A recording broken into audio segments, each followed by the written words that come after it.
You're listening to an Airwave Media Podcast. Hi, I'm Steve Silverman, and you're listening to a classic episode of the Useless Information Podcast. Useless information. The story you're about to hear, The Sky is Falling, was released on January 8th of 2013, which just happened to be the start of my 6th year of recording this podcast. Now, I'm not sure why, but this is one of those earlier stories that I think about from time to time. And that may be because it begins with the bizarre and tragic story of a man who made the fatal mistake of going out to dinner to celebrate his 60th birthday. But I should point out that the story does not stay focused on that incident. It soon pivots to actress Arlene Francis, and I mentioned a couple of times throughout the recording that she's largely forgotten today. And probably if you're younger than me, you probably have no clue who she is. Anyway, let's take a listen. Welcome to the Useless Information Podcast, my collection of fascinating true stories from the flip side of history. My name is Steve Silverman, and today's story is called The Sky is Falling. But before we do that, let's start with today's question of the day, which involves windshield wipers. Specifically, what was the name of the first commercially available windshield wiper? Was it 1, Everclear, 2, Outlook, 3, Rain Rubber, 4, Sea Safe, or 5, Turtleback? And by the way, those are all real names of windshield wipers. Again, what was the name of the first commercially available windshield wiper? Was it 1, Everclear, 2, Outlook, 3, Rain Rubber, 4, Sea Safe, or 5, Turtleback? And as always, I'll let you ponder over these 5 choices, and I'll let you know the answer at the end of this podcast. And now for today's story that I've titled, The Sky is Falling. And this begins with a businessman named Alvin Rodecker. He was the head of Aaron DeRoy Management, which was a company founded by Arthur D. Rodecker in 1927. Now, why a family with the name of Rodecker would own a company called Aaron DeRoy is beyond me. I'm guessing the company was purchased, and of course, they incorporated beyond that. But really, that is not important to this story at all. It's just a little bit of background. What really is important is the fact that the younger Alvin Rodecker was turning 60 years old. And to celebrate this milestone, Alvin and his wife, Catherine, spent many weeks planning a trip to New York City. They arrived in the Big Apple on Wednesday, June 22nd of 1960, and they checked into the landmark Plaza Hotel for 3 days. The very next day, June 23rd, which just happened to be his birthday, the couple decided to have lunch at, and I know I'm going to mess the French up here, so I apologize, Le Pavillon Restaurant at 111 East 57th Street, which is right off of Park Avenue. Now, it was about a 7-minute walk from the hotel, and the couple could have chosen to eat anywhere in the city. I'm sure there were many fine restaurants closer to the hotel, but for some reason they chose this particular restaurant. At around 2 p.m. in the afternoon, Mr. and Mrs. Rodecker finished their meal and, of course, exited the restaurant. "Holy cow, that was expensive," Mr. Rodecker commented to his wife. He added, "But it was worth it. We're really celebrating." And then, BAM! Those were the last words Alvin Rodecker ever spoke. Something fell from the sky, and he was knocked out cold on the sidewalk and, of course, bleeding very badly. So you're probably wondering what hit him in the head. Was it a meteor, a chunk of concrete that fell from the building? Nope, it was none of those. It was an 8-pound dumbbell. You know, the type that guys use to build up their muscles to impress the ladies. Anyway, Mr. Rodecker was rushed to the hospital, but sadly he didn't make it. Now, you can be sure that the doctors did everything that they could to save his life, but he succumbed to his injuries the very next day.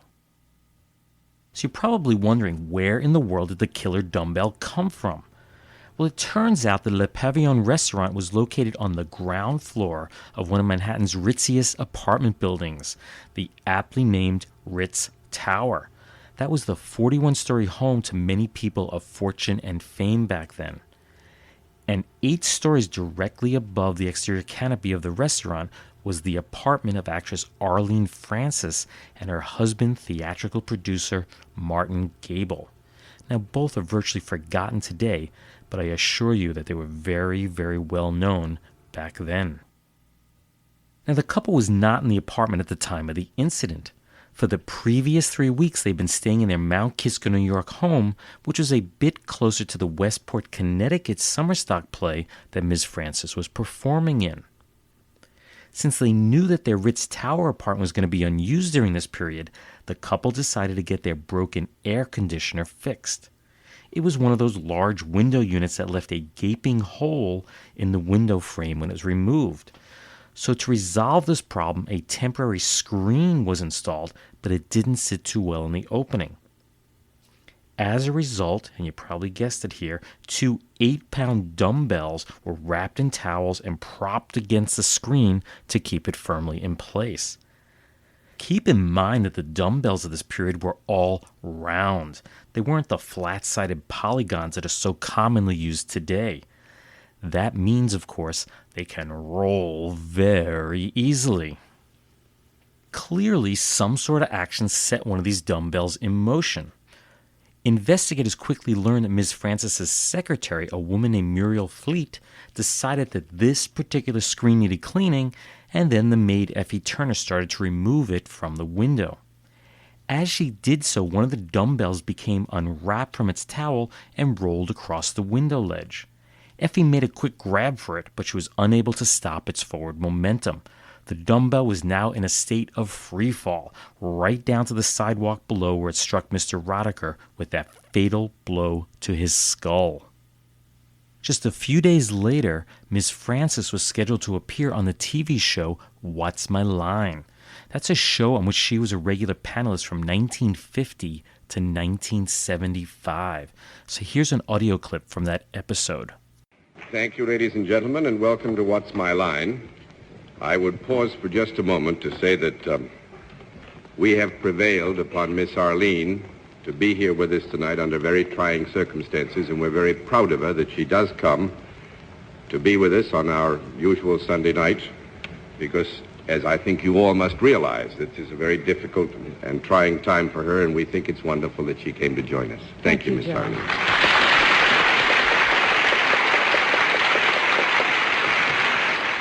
That was the show's host, John Charles Daly, speaking right after the 4 panelists, including Ms. Francis, were introduced to the audience.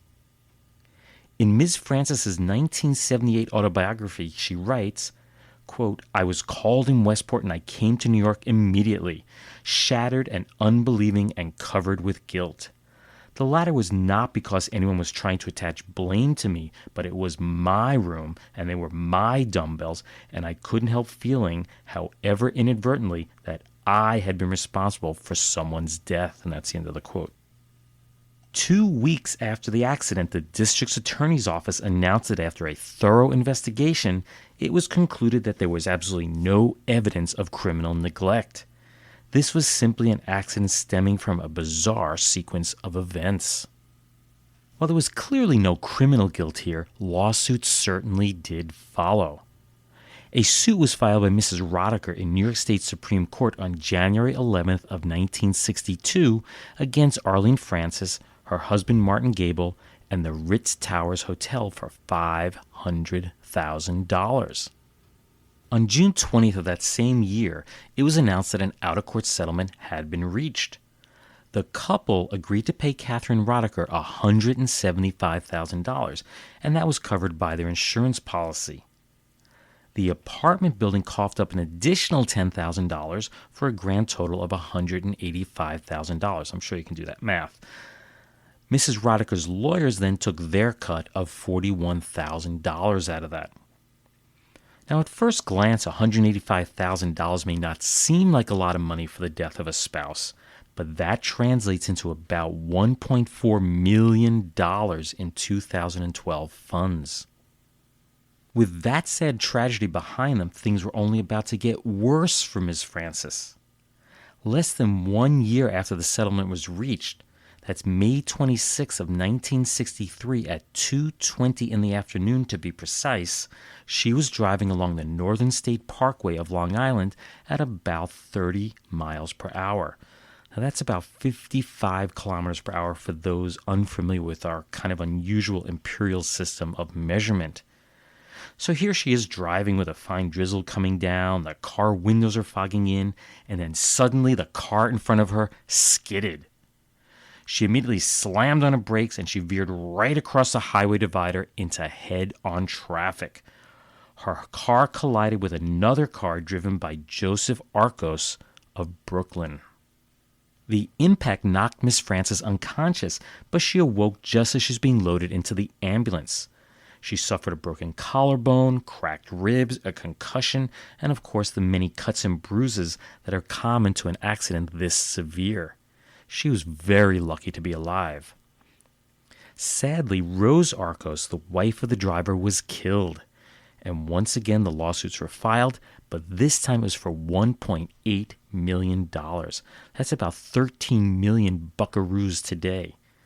This is an amount far above what any insurance policy would cover at that time, and you can be certain that Ms. Frances was very, very nervous about this. Again, referring back to her biography, she stated, quote, "An accident of this nature, in addition to the sorrow it caused, could very well have had the effect of bankrupting us." She went on to describe how her lawyers explained that she was being sued for such a large sum of money because she was a famous actress and therefore it was assumed that she had an incredibly high income. This time there was a trial. Ms. Frances' insurance company had settled out of court for 3 of the 5 victims of the accident. That was for the late Rose Arcos, her 35-year-old husband Joseph, and their 9-year-old daughter Celeste.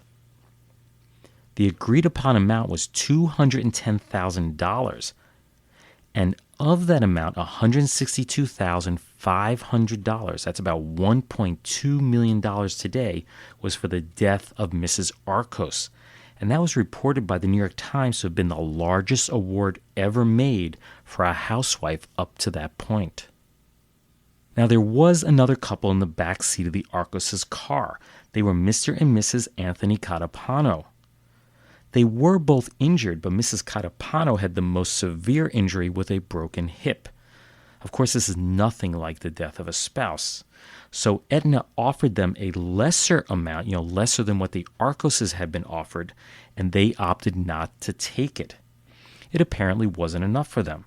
So on June 5th of 1965, the jury handed down their decision and concluded that Arlene Frances had not been negligent in the accident. It was an accident. As a result, the Catapanos were given, get this, nothing, zilch, nada. They bet and they lost. Arlene Frances, who was once a big star, stage, movies, radio, and of course TV, is mostly forgotten today. If I mention her to anybody my age or younger, they have no clue.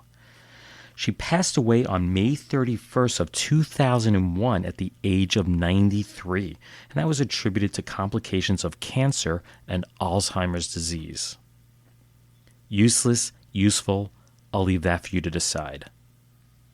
And now for a few words from our retro sponsor.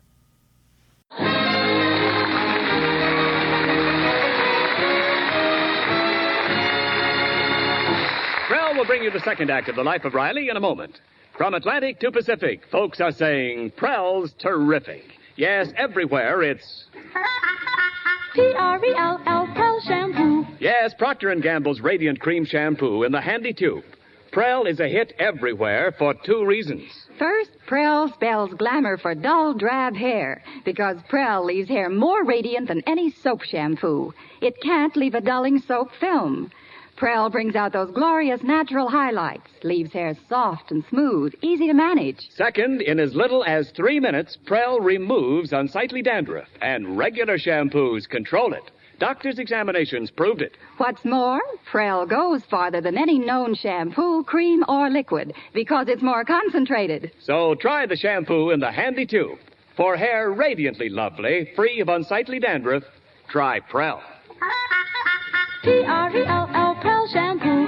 Leaves hair radiant, gleaming bright. Not a bit of dandruff is in sight. Comes in a tube, handy too. P-R-E-L-L, Prell shampoo. By Prell Shampoo. That commercial for Prell Shampoo is from the October 8th, 1948 broadcast of The Life of Riley. It's one of my favorite old-time radio shows. This particular episode was titled How to Pick a Mate. Now, I chose this commercial for Prell because I had a conversation with some friends a few days ago about brands that were incredibly popular when we were younger, but are basically non-existent today. I brought up Prell as an example, and one of my friends mentioned that she knew of just one store that still carried it. Just to give you an idea of how popular the brand once was, Wikipedia shows that this was one of the top 2 brands of shampoo in the United States in June of 1977, that along with Head & Shoulders. Prell was introduced by Procter & Gamble way back in 1947, but since this show is from 1948, it was a brand new product at the time. What I remember most about Prell was its unique squeeze tube packaging, which was very similar to a large clear toothpaste tube. The shampoo was famous for being incredibly concentrated, and as a little kid I never seemed to have enough strength to get it out of the tube.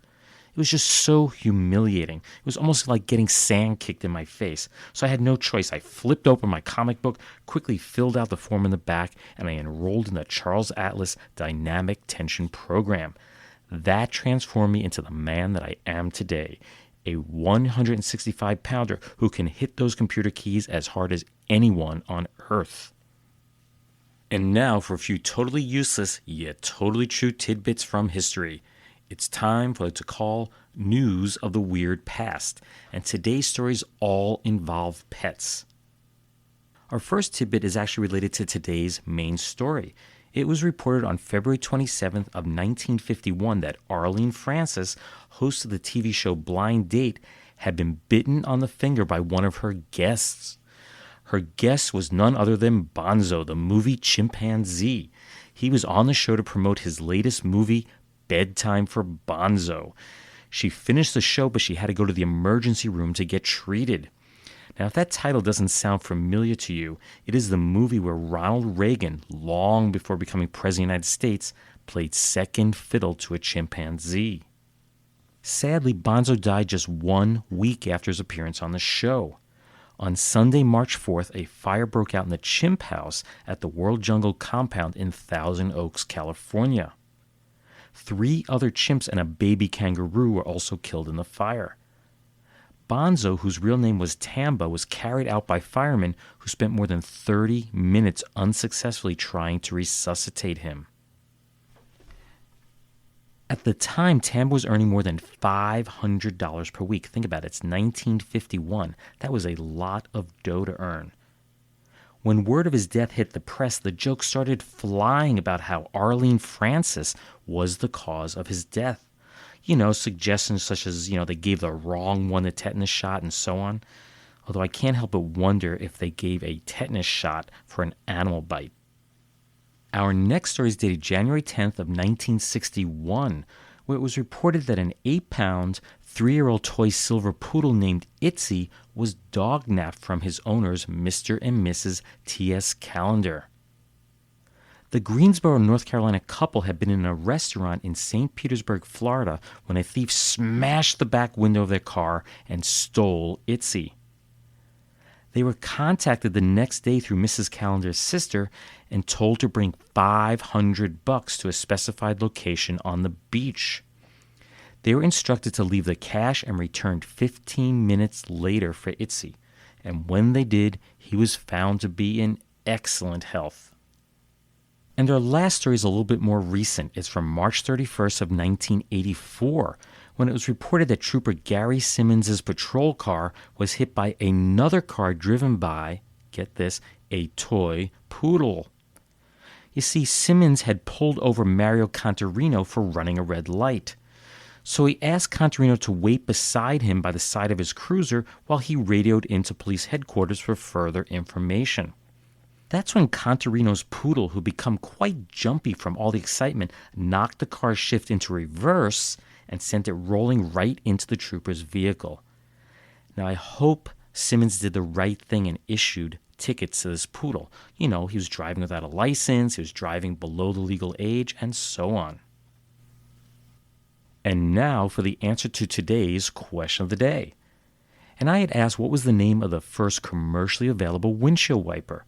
Your choices were 1 Everclear, 2 Outlook, 3 Rain Rubber, 4 Sea Safe, or 5 Turtleback. Now those all were brands of windshield wipers throughout the years, but those first commercially marketed were called choice number 3, Rain Rubbers.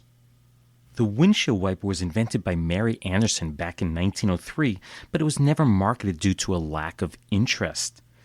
It may sound incredible today, but it was believed by many at the time that the wipers would be too distracting to drivers and could cause an accident. Even worse, it could hypnotize them. It wasn't until a rainy night in Buffalo, New York in 1917 when a theater owner named J.R. Oishai hit a bicyclist with his car, and that's when the need for wipers became apparent. Oishai started the Tri-Continental Corporation, which is better known today as Trico, and that was to produce the first windshield wiper, which were manually operated. It is believed that he created his wipers without any prior knowledge of Mary Anderson's patent. Well, I hope you enjoyed today's story that I titled The Sky is Falling, as well as all the other materials that I put together for today's podcast. If you'd like to read more true stories just like these, please be sure to get a copy of one of my books. They are Einstein's Refrigerator and Lindbergh's Artificial Heart. Both are written by me, Steve Silverman, and they're available from your bookseller, online, and from your local library. Now, I have been asked about getting the digital versions overseas, and to the best of my knowledge, outside the United States and Canada, my U.S. publisher doesn't have the right to sell them on Amazon and on iTunes. So I'm not sure what's going to happen with that. I will look into that, and if I do find out anything positive, I will let you know.